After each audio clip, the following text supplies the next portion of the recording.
वो कमी थी कॉमन सेंस की। लोगों को ये नहीं समझ में आया कि ये खेल क्या हो रहा है, और वो सचमुच इसको बीमारी समझ बैठे। जिस वक्त बड़े बड़े उद्योगपति अपने सामानों को रात को ट्रांसपोर्ट कर रहे थे 5G के टर्मिनल्स को और बाकी सामानों को, उस वक्त हम लोगों को लॉकडाउन लगा के घरों के अंदर कैद किया हुआ था। जिस वक्त ये अपने गैर कानूनी कोकीन का धंधा कर रहे थे अमित शाह, नरेंद्र मोदी हमारे बच्चों के लिए, उस वक्त हम लोगों को लॉकडाउन लगा करके अंदर बंद कर दिया। जिस वक्त ये देख रहे थे कि पिछले 20-30 सालों के अंदर इस देश के लोगों ने अपने ही बच्चों की जिंदगियों को कैसे बर्बाद किया है, अपनी परवरिश और अपनी एजुकेशन के थ्रू, ये इन्होंने पूरा प्लान तरीके से रखा हुआ था। स्कूल के अंदर बोलने का सबसे बड़ा फायदा यह होता है कि मैं उन लोगों से मुखातिब हो रहा हूं जिनके हाथों में हजारों लोगों की जिंदगियां होती हैं, लाखों लोगों की जिंदगियां होती हैं, जिनको हम शिक्षक कहते हैं। आपने बताया 1250 के करीब बच्चा यहां पढ़ता है, इसका मतलब 1250 बच्चे आपके ऊपर निर्भर करते हैं कि आप उनको कैसी सोच दे करके समाज के अंदर भेजते हो।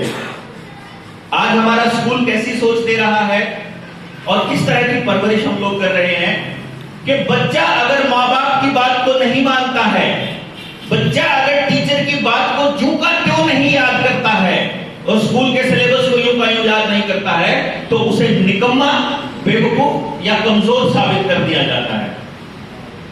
जैसे प्रकाश भोरे जी ने बताया कि मैं 10वीं क्लास में 2 बार फेल हुआ, बीकॉम में मैं 4 बार फेल हुए, चाहे 1 बार फेल हुए हो चाहे नहीं हुए हो, लेकिन ये वो इंसान है जो आज समाज के साथ खड़े हैं और जो आज पीएचडी कर रहे थे, जिन्होंने एमबीबीएस और जिन्होंने इंजीनियरिंग करके जो लाखों की डिग्रियां कमा रहे थे, वो ऐसे हरामखोर लोग हैं जिन्होंने खाया इस समाज का और इसी समाज को गुलाम बनाने में लगे हुए हैं। इन लोगों के साथ लग करके जो न्यू वर्ल्ड ऑर्डर का ये पूरा का पूरा तंत्र चलाया इन लोगों ने। आप लोगों को ये समझना पड़ेगा कि टीचर एक ऐसी कौम है जिसको अगर समझ में आ जाए तो वो पूरे समाज को दिशा दे सकती है। मैं सरकारी स्कूल में टीचर था हरियाणा सरकार में। जब मैंने देखा कि मेरी इस नौकरी के अंदर मैं अपने बच्चों को वो विचार नहीं दे पा रहा जिसकी वजह से मैं चला था अपने घर से, कि मैं अपने बच्चे के लिए एक ऐसा समाज नहीं बना पा रहा जो उसके लिए काम कर रहा हो। यहां तो हम एक ऐसा समाज तैयार कर रहे हैं कि 40 बच्चों की क्लास में सबको मालूम है कि एक बच्चा पहले नंबर पर आएगा और एक बच्चा 40वें पर आएगा, लेकिन इज्जत सिर्फ पहले वाले की हो रही है, उस 40वें वाले की नहीं हो रही है, जबकि वो भी इंसान का बच्चा है। इसलिए मैंने अपना करियर छोड़ करके कि टीचिंग छोड़ करके मैंने अपना एक इंस्टीट्यूशन शुरू किया जिसमें मैं लोगों को ये बताता था कि आपके हर बच्चे के अंदर जबरदस्त टैलेंट है। मैं इंडिया का पहला ऐसा आदमी था जिसने इस चीज के ऊपर काम किया कि मैं 3 साल की उम्र में ये बता सकता हूं कि आपके बच्चे के पास असली टैलेंट कौन सा है। अगर प्रकाश भोरे साहब क्लास में फेल हो रहे हैं या इन्हीं के जैसे और बच्चे क्लास के अंदर फेल हो रहे हैं, या एक ऐसा बच्चा, जैसे आप टीचर्स हैं, आपकी क्लास में भी ऐसा बच्चा जरूर मिलेगा जो सीधा सीधा आपकी अथॉरिटी को चैलेंज करेगा। आप जैसे उसको समझाने लगोगे वो बोलेगा ऐसे कैसे मैडम, ऐसे भी तो हो सकता है। आपको लगेगा वो बदतमीज है, वो बदतमीज नहीं है, वो आपसे अलग सोचने की उसके अंदर समझ है। हमारी कमी है कि हमारा एजुकेशन सिस्टम ऐसे टीचर्स नहीं पैदा करता जो उसकी सोच को समाज के लिए इस्तेमाल करने के लिए किया जा सके। ये तो हम खुशकिस्मत हैं जो कि प्रकाश जी ने अपने आप को ऐसे डेवलप किया कि आज ये अपना पूरे दिन के 24 घंटे समाज के लिए दे रहे हैं। ये हमारा सौभाग्य है कि हम इनके पास आने का, उठने का और इनके पास से बात करने का, इनका साहित्य प्राप्त करने का हमको मौका मिला। लेकिन जब मैं इस पूरे के पूरे सिस्टम को समझ रहा था, लोगों ने कहा कि नहीं, हमारे बच्चे निकम्मे हैं, हमारे बच्चे नहीं काम करते हैं। आप देख लीजिए, आप टीचर्स हैं, पेरेंट टीचर मीटिंग का अगर आपके यहाँ होती है तो पेरेंट टीचर मीटिंग की मैं आपको 5 लाइनें बताता हूं, आपके पास 6वीं लाइन नहीं होगी उसके लिए बोलने की कि इसमें टैलेंट तो है पर ये करता नहीं है, बेटा थोड़ा और मेहनत करो हो जाएगा। ये पढ़ाई में नहीं लगाता, बाकी सब चीजों में लगाता है, कहना नहीं मानता है, बस ये ना लिख के नहीं देखता है, इसके अलावा बता दीजिए। मतलब वो सारे काम हम इनको नहीं समझ पा रहे कि अगर ये बच्चा ऐसा नहीं कर रहा है तो क्यों नहीं कर रहा है। और यही कारण है कि हमने अपने स्कूली सिस्टम से अपने बच्चों के सोचने की क्षमता को, अपने सोचने की इस काबिलियत को खत्म कर दिया कि आज सामने नजर आ रहा है कि षड्यंत्र हो रहा है, सामने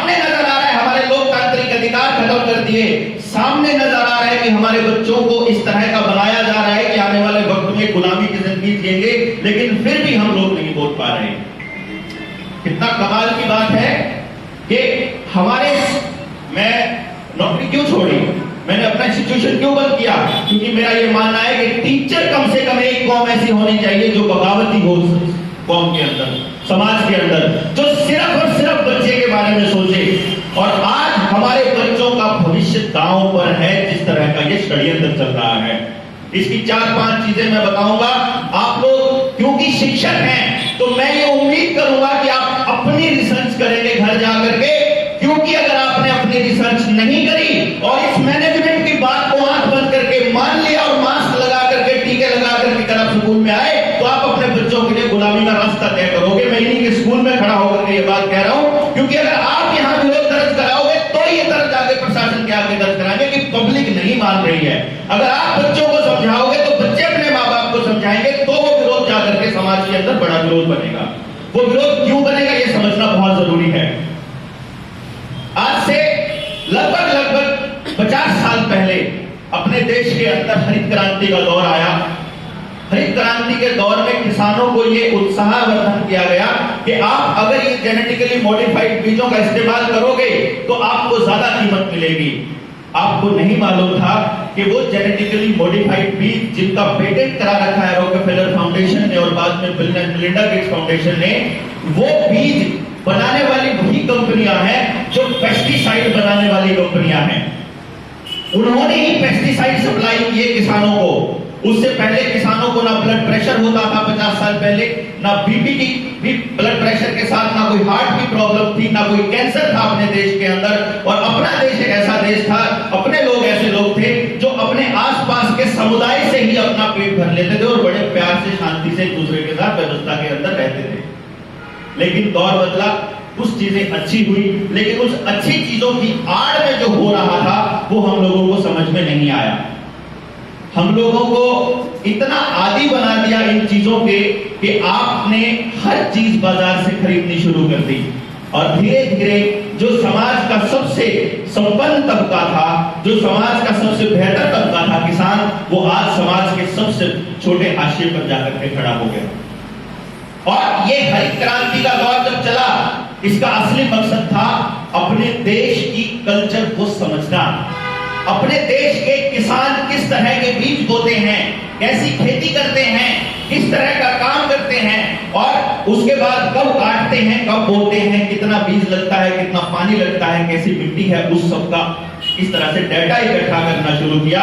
और वो डाटा इकट्ठा करते करते आज के दौर में CGIAR के तहत वो एक बिग डाटा का रूप धारण कर चुका है अपने देश के अंदर, जहां जियो कृषि जैसी ऐप ला करके किसानों के बिहेवियर को टेस्ट किया जा रहा है। इसी तरह से हमारे देश के अंदर जब स्कूलों के अंदर ये किया गया, उससे पहले जो स्कूल थे वो शिक्षा प्रदान करते थे जो समाज को चाहिए। बाद में शिक्षा प्रदान की गई जो उनको चाहिए, जिस तरह की कि आप पढ़ोगे, लिखोगे, पेपर दोगे और पास होगे। पेपर देने के लिए सारा होड़ होगा। आज आप देख लीजिए, आपका सबसे बड़ी दौड़ किस चीज की है? नंबरों की दौड़ है मेरे ख्याल से, क्यों जी मैम? आज में सबसे बड़ी दौड़ नंबरों की दौड़ है।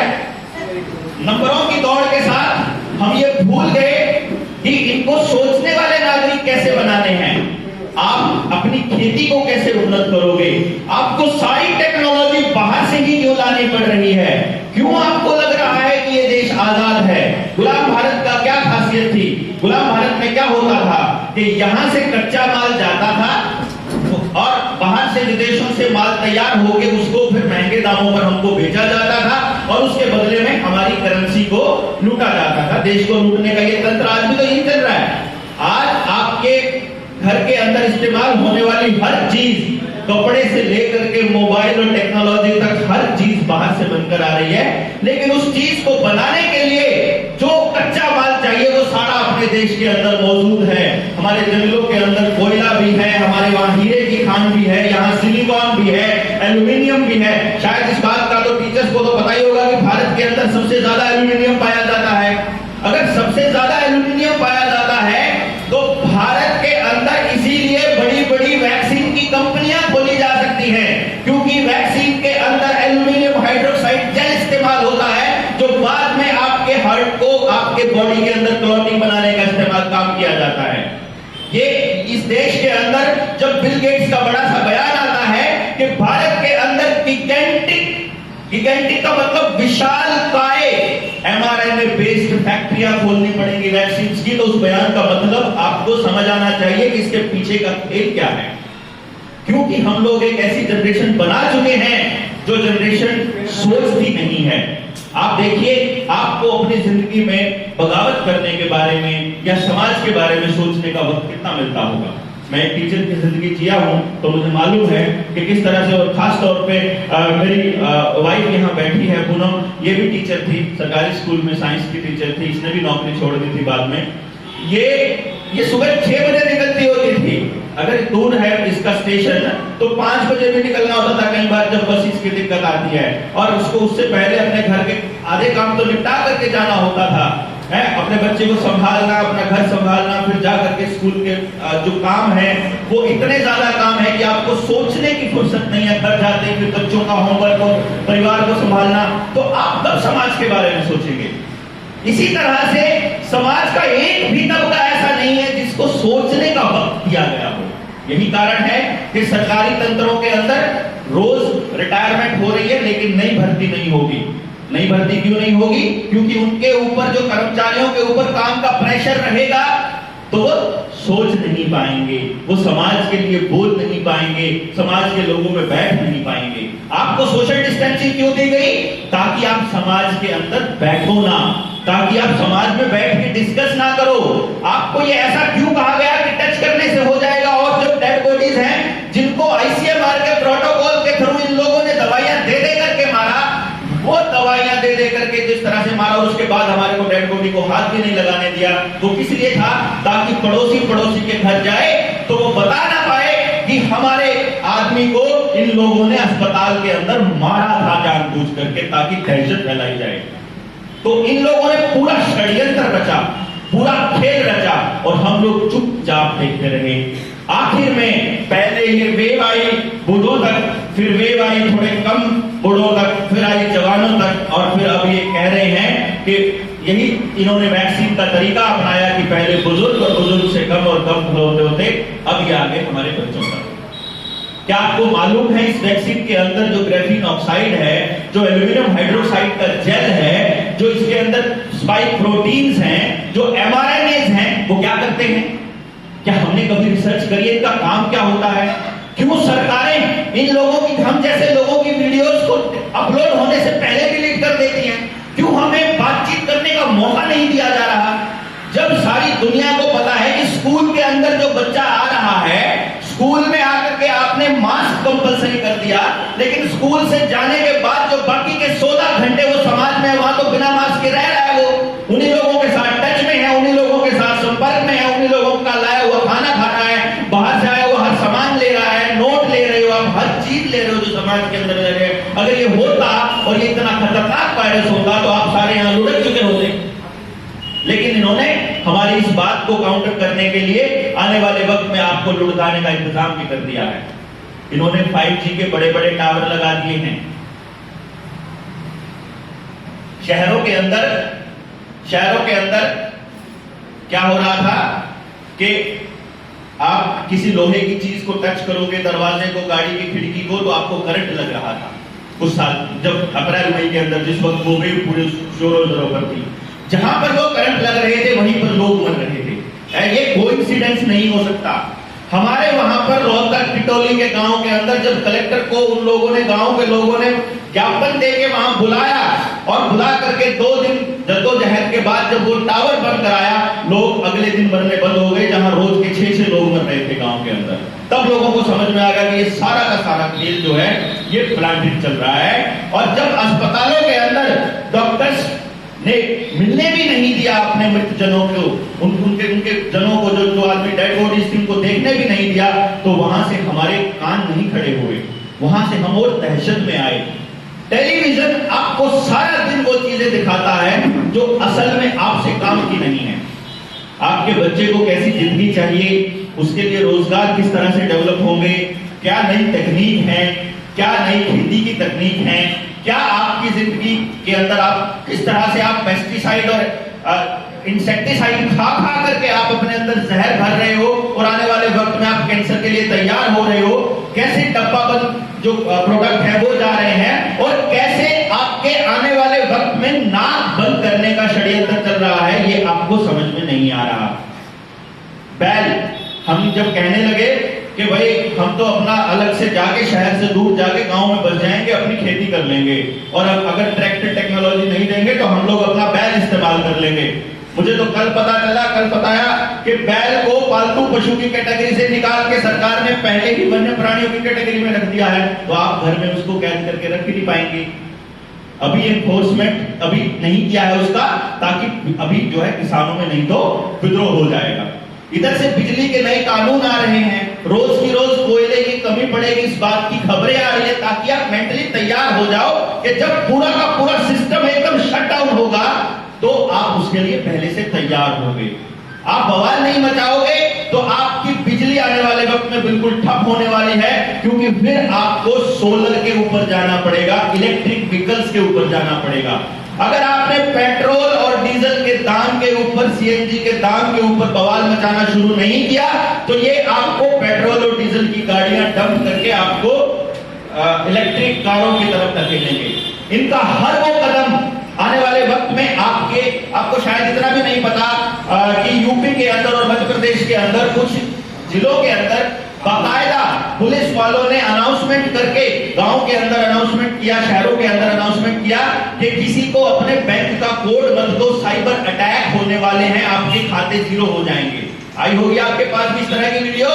वो क्यों आई थी पता है? क्योंकि दिसंबर के अंदर इनकी एक बैंकिंग की कमेटी की रिपोर्ट आने वाली है, और वो रिपोर्ट आते ही बैंकों की जो एक नोटबंदी 2016 में हुई थी, वैसे ही नोटबंदी अब 2021 के दिसंबर या 2022 में होने वाली है। आपके सारे बैंक्स या तो बर्बाद होने वाले हैं या बिल्कुल शट डाउन होने वाले हैं, और डिजिटल करेंसी आने वाली है। इधर से पेस्टिसाइड और इंसेक्टिसाइड खिला करके, आपको फर्टिलाइजर खिला करके आपके अंदर कैंसर डाला जा रहा है। दूसरी तरफ से आपको डिब्बाबंद प्रोडक्ट जितने भी हैं सारे के सारे आपको नुकसान पहुंचा रहे हैं। इधर से आपका पैसा बाहर जा रहा है, उधर से आपकी एजुकेशन बंद कर रखी है। आपको इस बात का अंदाजा नहीं है कि लगभग 40 करोड़ बच्चा स्कूल और कॉलेजों में पढ़ता है अपने देश के अंदर, यानी कि अपने आबादी का लगभग 1/3 हिस्सा या 1/4 हिस्सा कह लीजिए बिल्कुल डंप है 2 साल से। वो या तो अपने मोबाइल पे पोर्न साइट देख रहा है, या अपने मोबाइल पे वीडियो गेम खेल रहा है, या वो अपने मोबाइल से अपनी आंखें खराब कर रहा है, या अपने दिमाग को ब्लॉक कर रहा है, या उसका माइंड कंट्रोल चल रहा है। ये आप नहीं समझ पा रहे, इसका मतलब क्या है? इससे बड़ा जो यूथ है वो यूथ यूट्यूब के ऊपर देख लीजिए, फेसबुक के ऊपर देख लीजिए, आपको या तो अश्लील सामग्री ज्यादा मिलेगी, या आपको वहां पर धार्मिक अंध वाले चीजें ज्यादा मिलेगी। वो जो यूथ जो स्कूल कॉलेज में नहीं जा रहा, जिसमें हमने समझ नहीं दी, वो आने वाले वक्त में धर्म का इतना अंधा प्रचारक होने वाला है कि वो अपने धर्म के लिए कत्ल भी करेगा, और इसका एग्जाम्पल आपने देख भी रहे हो रोज की रोज, ये हो भी रहा है। यानी कि आप घर से बाहर निकलते ही आपके साथ क्या होगा? आप ऐसी स्थिति में आ रहे हो, आप रोज की रोज आपको डर परोसा जा रहा है, ताकि आप आने वाले वक्त में अपनी गुलामी खुद स्वीकार कर लो, और सरकारों से एक दया की भीख मांगो कि बाबा खाने की रोटी घर पे पहुंचा दिया करो, हमें कोई जरूरत नहीं है आजादी की। तो आपको गुलाम होने के लिए बाकायदा प्रोग्राम किया जा रहा है, और इसका बहुत बड़ा षड्यंत्र इस खेल के पीछे चल रहा है। आपको यह भी नहीं पता कितने करोड़ रुपए सरकार वैक्सीन कंपनियों को दे करके, उससे भी ज्यादा करोड़ों रुपया एडवर्टाइजमेंट करके आपको बता रही है कि ये फ्री है। ये फ्री नहीं है भाई। 260% आप टैक्स दे रहे हो डीजल पर, 260%।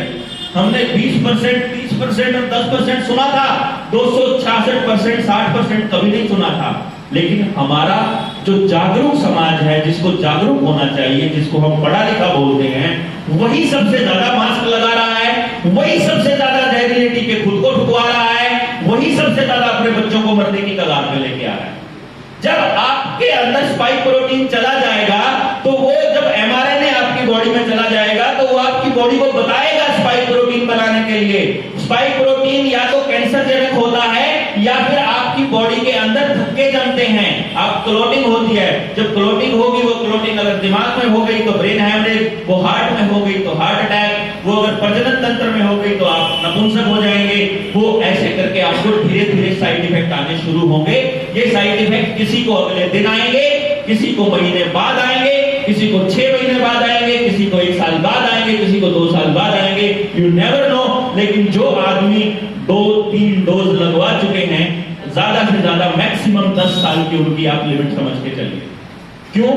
क्योंकि इन लोगों ने पहले ही प्रचारित करना शुरू कर दिया। आपको शायद पता नहीं है, मैं आप अगर किसी व्हाट्सएप ग्रुप में हो, मैं आपको भेज दूंगा। इन्होंने अखबार के अंदर यह भी छाप दिया कि चाइना से नपुंसक करने वाला जो वायरस है वो लीक हो गया है। ये खबर आप तक पहुंच गई होगी, क्योंकि ये इसका कवरिंग फायर है। इन्होंने ये भी छाप रहे हैं कि 2025 तक भारत की 75% आबादी कैंसर ग्रसित होगी। वो 75% आबादी 2025 तक कैसे हो जाएगी? जो आज के दौर में इक्का दुक्का आपके आसपास नजर आ रहे हैं, तो 75% का मतलब क्या है कि जितने लोगों को ये जहरीला टीका लग चुका होगा वो कैंसर जनक बनाना शुरू कर देंगे। अगर आपने अपना लाइफस्टाइल चेंज नहीं किया, अगर आपने अपना सोचने का तरीका नहीं बदला, अगर आप ये पेस्टिसाइड खाते रहे, अगर आप इसी तरह से डरे रहे, तो आपका इम्यून सिस्टम इतना कमजोर हो जाएगा कि ये आपको अंदर से भी खोखला करना शुरू कर देंगे।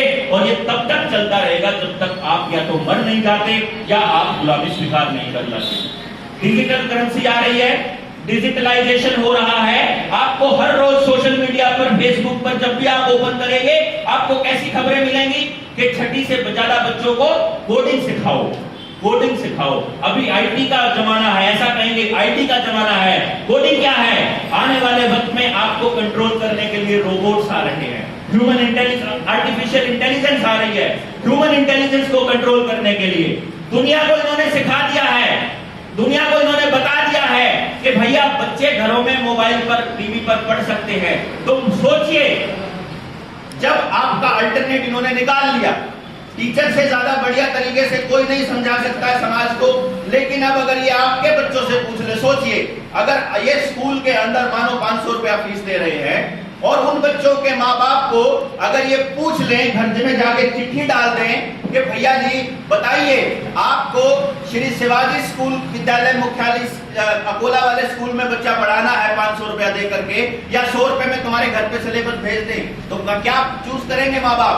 वो कहेंगे कि इन टीचर से बढ़िया अगर वो उनको बड़े बड़े ब्रांड जो कोचिंग सेंटरों के हैं उनका नाम लगा करके घरों में ही कोचिंग सेंटर भेज देंगे, तो आपके स्कूल कहां बचेंगे? अगर सब कुछ ऑनलाइन होने वाला है, आपका शायद आपको ये नहीं मालूम कि 2019 के अंदर ये आर्टिकल छप चुका है बाकायदा एग्रीकल्चर टुडे के अंदर कि आप फार्मिंग विदाउट फार्मर्स होगी, तो टीचिंग विदाउट टीचर्स भी इन्होंने करके देख लिया। इन्होंने तो शॉपिंग विदाउट शॉपकीपर्स भी करके देख लिया। ऑनलाइन जब इसके अंदर हुआ तो आपने सारी खरीदारी ऑनलाइन दी। अभी 3-4 दिन पहले की खबर है कि भारत का किसान 80,000 करोड़ रुपया बाजार को देने वाला है दिवाली के त्योहार पे। आप सारा पैसा अपने घरों से लूट कर, मतलब अपना खरोच करके इन बाजारों को सौंप रहे हो और इन बड़े बड़े मगरमच्छों को और ज्यादा मजबूत कर रहे हो। ये जो टीके वाली कंपनियां हैं, इनके पार्टनरशिप भारत के अंदर कौन कौन किस तरह से आपराधिक गतिविधियां चल रही हैं, ये आपको कपिल भाई बताएंगे पूरी डिटेल के अंदर कि कैसा षड्यंत्र था ये, और ये आपके लोकतांत्रिक अधिकारों को किस तरह से काबू कर रहे हैं। और ये जो टीका और मास्क लगा करके आपके माइंड को कंट्रोल करने का जो खेल चल रहा है, ऐसा कैसे हो सकता है कि कोई कोरोना का वायरस शाम को 8 बजे के बाद आएगा? इतना दिमाग लगाने की समझ नहीं थी हमारे अंदर कि 6 बजे के बाद का क्या खेल चल रहा है, ये 8 बजे के बाद लॉकडाउन लगाने का क्या खेल चल रहा है, ये अभी 15 दिन के लिए बंद करने का, 4 दिन के लिए खोलने का, 21 दिन के लिए, ये क्या चल रहा है कि जब देखें कि लोग विरोध करने लगे, थोड़े दिन के लिए खोल दो, थोड़ा सा खोल दो। आपको ये नहीं पता कि इस लॉकडाउन की आड़ में पुलिस को इन्होंने ज्यादा ताकतें दे दी। ऑस्ट्रेलिया के अंदर इसका एक सैंपल दिखाऊंगा, मैं आपको बताऊंगा। ऑस्ट्रेलिया की सरकार ने ऑस्ट्रेलिया के बाहर कोई भी खबर भेजने के ऊपर प्रतिबंध लगा दिया है, यानी वहां क्या हो रहा है आपके पास तक नहीं आएगी खबरें, कोई न्यूज चैनल की खबर नहीं आएगी। वहां क्या हो चुका है कि जो आदमी टीके की अगली डोज नहीं लगवा रहे, क्या हुआ, पहली डोज ये खतरा मान करके लगा लिया कि भाई ये तो खतरनाक वायरस है, दूसरी डोज इसलिए लगा लिया, किसी को पेपर देना था, किसी ने नौकरी ज्वाइन करनी थी, किसी ने कुछ करना था, तो उनको दूसरी लगा दी। धीरे धीरे लोगों को समझ आने लगा कि ये तो यार खेल सारा का सारा गड़बड़ चल रहा है, कि मॉल में एंटर करोगे तो वो दिखाओगे, इस तरह करोगे तो सर्टिफिकेट दिखाओगे, तो आने वाले वक्त में आपको सर्टिफिकेट की जगह वैसा ही बारकोड मिल जाएगा जैसा बारकोड आपको पे करने के लिए मिलता है। फिर वो बारकोड का पट्टा आपके गले में टांग देंगे, फिर कहेंगे नहीं गले में टांगना मुश्किल है, तो आपके हाथों के अंदर चिप डाल देंगे। वो चिप बेसिकली आपके दिमाग के साथ सीधा सीधा कंट्रोल होने वाला है। क्योंकि आपने, किसी ने हेल्थ बैंड देखा है? हेल्थ बैंड जो हम हाथ पे घड़ी बांधते हैं, वो आपका हार्ट बीट वगैरह, कितने कदम चले, सब कुछ तो आपने देखा होगा ना। वो हार्ट, जो आपका हेल्थ बैंड है, उसमें से सारी खबरें जो हैं वो मोबाइल पर भी ट्रांसफर हो जाती हैं। अगर वो मोबाइल पे ट्रांसफर हो जाती है तो उनको अमेरिका भी भेजा जा सकता है। जब वहां से इंफॉर्मेशन मोबाइल पे भेज के अमेरिका भेजी जा सकती है, तो वही इंफॉर्मेशन अमेरिका से सीधे आपके हाथ में क्यों नहीं आ सकती है? यानी आपके वाइटल, आपकी बॉडी को जब वो चेक कर रहा है, चेक करने के लिए आपकी बॉडी के उन चीजों के ऊपर टच तो होना चाहिए, उसका किसी तरह से लिंक तो होना चाहिए ना, कि आपकी हार्ट बीट चेक कर रहा है, इसका मतलब वो हार्ट तक पहुंच चुका है आपके। तो अगर कोई चीज आपके दिल तक पहुंच चुकी है, आपकी नाड़ी तक पहुंच चुकी है, और वो वहां का डेटा बाहर भेज रही है, तो बाहर से अगर डेटा आपके पास भेजना है तो वो भी तो बोल सकता है। आप सर्च करिए जाकर के, एलन मस्क को सर्च करिए। एलन मस्क टेस्ला का पार्टनर है।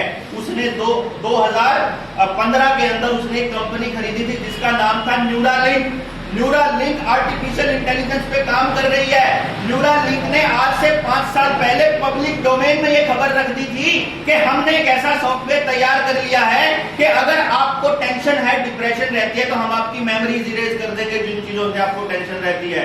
यानी कि आपको नई मेमोरी दे दी जाएगी उस वक्त की। कहने का मतलब है आपके दिमाग को इंफॉर्मेशन क्या देनी है। भाई आप बायोलॉजी के टीचर होंगे हमारे यहाँ पे जरूर। अब बायोलॉजी के टीचर को ये मालूम है कि भैया जी काम कैसे करता है, मैं हाथ कैसे उठाता हूं, मेरा दिमाग मुझे मैसेज भेजेगा मेरे हाथ को कि हाथ उठा। तो इसका मतलब ये हो गया कि अगर दिमाग काम नहीं कर रहा और दिमाग का कंट्रोल कहीं पर है, तो आप हाथ ऐसे ही अपने आप भी उठा सकते हो, तो किसी के ऊपर भी उठा सकते हो, खुद पे भी उठा सकते हो, कैसे भी उठा सकते हो। इसका मतलब आपके ऊपर कंट्रोलिंग का, पूरा कंट्रोलिंग का सिस्टम काम करने वाला है। इस वैक्सीन के जरिए ग्राफीन ऑक्साइड बॉडी में डाला जा रहा है। ग्राफीन ऑक्साइड सबसे बड़ा कंडक्टर है आज के दौर में। आज के दौर में सबसे बड़ा कंडक्टर है, सबसे बढ़िया कंडक्टर ग्राफीन ऑक्साइड है, जो लिक्विड स्टेट में एग्जिस्ट कर सकता है, आपकी बॉडी में फ्लो कर सकता है, आपके दिमाग तक भी पहुंच सकता है, आपके हाथ तक भी पहुंच सकता है, करंट भी पास कर सकता है। यानी कि अगर आपके हाथ में चिप लगती है, कल को, आज ये आपको सिर्फ दिखाने के लिए कह रहे हैं सर्टिफिकेट, कल को ये दिखाने के लिए कहेंगे चिप दिखाओ। आपका आधार कार्ड बनाना, आपकी फैमिली आईडी बनाना, आपके खेती का ऑनलाइन डेटा इकट्ठा करना, आपका सब कुछ ऑनलाइन करना, ये उस कोडिंग से आने वाले वक्त में पूरा का पूरा एक ब्लॉकचेन बनाने की तरफ चल रहा है कि इंसान ना रहे, इंसानियत को खत्म करके इनकी सत्ता रहे परमानेंट। और ये पूरी दुनिया के साथ हो रहा है। सारी दुनिया के बड़े बड़े राष्ट्राध्यक्षों को इन लोगों ने अपने काबू में किया हुआ है। तंजानिया के राष्ट्रपति ने एक दिन कहा था, मैं इसका खेल आपको समझाऊंगा इसलिए कि पूरी दुनिया में क्यों हो रहा है इसका विरोध। हालांकि कनाडा के अंदर अल्बर्टा स्टेट के अंदर एक बंदे ने लड़ाई लड़ी, उसने कोर्ट के अंदर, उसके ऊपर फाइन हो गया था, उसने कोर्ट में लड़ाई लड़ी कि बताओ तुमने इसका वायरस कैसे पता किया कि कैसा वायरस है, तुम ये बताओ कि आइसोलेट हो सकता है, तुम ये बताओ कि इसकी वैक्सीन में क्या क्या है।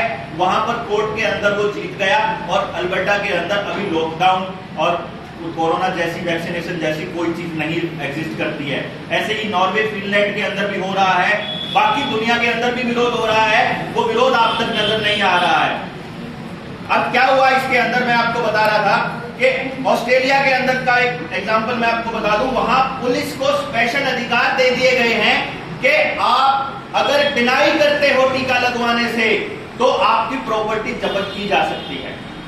यहां पर भी प्राइवेट प्रॉपर्टी के एक्ट आ रहे हैं। यहां पर भी खेती के जो 3 कानून जिनके लिए किसान लड़ रहे हैं 10 महीने से वहां बैठे हुए बॉर्डर पर दिल्ली के, वो खेल यही चल रहा है कि आपकी रोटी भी इनके कब्जे में होगी। अगर रोटी इनके कब्जे में हो, आप लोग अपने स्कूल के प्रिंसिपल की बात को चुपचाप कैसे मान लेते हो जब आपका मन भी नहीं कर रहा होता काम करने का, आपका मन भी नहीं है, क्योंकि आपकी रोटी उसके हाथ में है, वो कलम आपकी है कि आपको अभी चलता कर देगी घर पे कि भागो यहां से, तो आपको डरते हो उस चीज से। तो अगर रोटी आपके हाथ में है, जिस हाथ में है वो आपको चलाएगा सुबह से लेकर शाम तक। तो आज आपके हाथ की रोटी इनके हाथ में है, कल को वो रोटी इनसे भी जाकर के ऊपर जाने वाली है।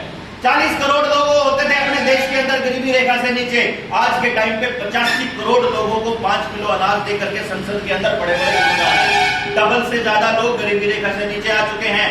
240 मिलियन टन अनाज हमारा देश उगाता था, हमारे पास स्टॉक होता था कि 2 साल खाना खिला सकता है पूरे देश को अगर अकाल आ जाए तो।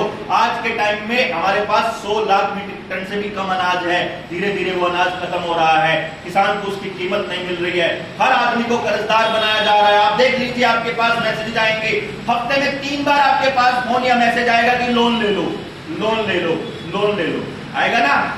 वो लोन क्यों दिया जा रहा है? लोन दे करके बिजनेस ठप करना, लोन दे करके नौकरियां छीनना, लोन दे करके खेती के अंदर और कीमत ना देना। ये खेल क्या है? आपको इकोनॉमिकली तोड़ना, साइकोलॉजिकली तोड़ना, टीका लगा करके मजबूर करना, लाइनों में खड़े होके खाना खाने के लिए। आने वाले वक्त में आपके बच्चे इनका टारगेट है। अगर आज खड़े नहीं हुए, अगर आज आपका खून नहीं खोला, अगर आज आपने खड़ा होकर विरोध नहीं किया, जब भी प्रकाश भोरे साहब इस आंदोलन के अंदर खड़े होते हैं, आप नहीं आ सकते। अपने घर वालों को भेजिए, नहीं तो अपने रिश्तेदारों को भेजिए, बातों को समझने की कोशिश करिए, और कुछ नहीं तो इन्फॉर्मेशन इकट्ठी करिए, खुद की रिसर्च कीजिए, जानिए। ये मत करिए कि हम लोगों का क्या सिरदर्दी है वहां से यहां तक आने की, क्यों दिल्ली से यहां आए महाराष्ट्र, क्योंकि हमें मालूम है आग कहीं से भी उगल सकती है। जब तात्या टोपे का जो अगर आप एग्जाम्पल दें, झांसी की रानी का एग्जाम्पल देते हैं, 1857 की क्रांति का जब एग्जाम्पल देते हैं, तो कहीं से भी आग निकल सकती है और वो जाकर के उन सरकारों की सत्ता को हिला सकती है। तो आपका ये काम है कि आप अपने बच्चों की जिंदगियों के लिए सोचना शुरू कीजिए, इन लोगों से सवाल पूछना शुरू कीजिए। डीसी को तनख्वाह हमारे पैसे से मिलती है, टैक्स के पैसे से। हमारे मुख्यमंत्री को ताकत ऑर्डर पास करने की हमारे पैसे से मिलती है, हमारे वोट की ताकत से मिलती है। इसीलिए आपको ये समझना होगा कि देश के मालिक आप हो, ये लोग नहीं हैं। आप मालिक हो तो आप बताओगे कि कब लॉकडाउन लगाना है, आप बताओगे कब क्या करना है। ये नहीं बताएंगे कि राशन कब मिलेगा, स्कूल कब खुलेंगे। तो आपको इसके लिए बगावत करनी पड़ेगी। अगर नहीं करेंगे तो जैसे आपका बच्चा अभिशप्त है, मैं मानता हूं कि आने वाले वक्त में मेरा बच्चा भी जहर लेने के लिए अभिशप्त होगा। मेरी लड़ाई अपने बच्चे के लिए है, आपको लड़ाई अपने बच्चे के लिए लड़नी पड़ेगी। इसी आह्वान के साथ मैं अपनी बात खत्म करता हूं। जय हिंद।